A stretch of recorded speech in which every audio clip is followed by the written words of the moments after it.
律敦治及鄧肇堅醫院職業治療部佩戴手臂固定帶教學影片。佩戴手臂固定帶步驟：放鬆手同膊頭，將受傷嗰邊嘅手踭屈曲90度，手心對住自己，將前臂穿入前臂套，要確保手踭貼實前臂套最尾端嘅位置，然後扣紐，將肩帶兜過背脊，放喺另外一邊嘅膊頭，再扣上頂環。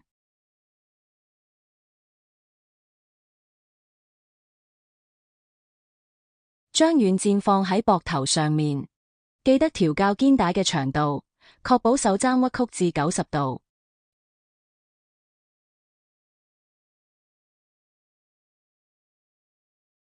之後扣上腰帶，將腰帶兜後，扣喺側邊嘅環，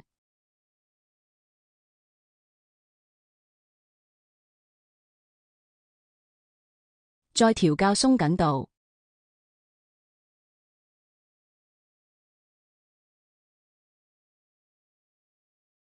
戴好手臂固定帶後，確保膊頭保持放鬆，手指尾微微露出。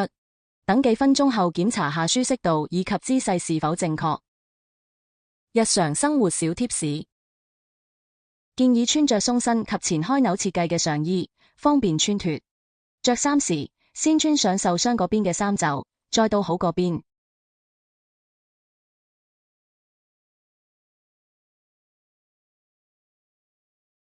相反，除衫時，先除好手，再除受傷嗰邊。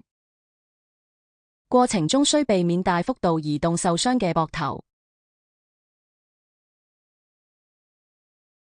另外，瞓覺時建議打平瞓或向冇受傷嗰邊打側身瞓。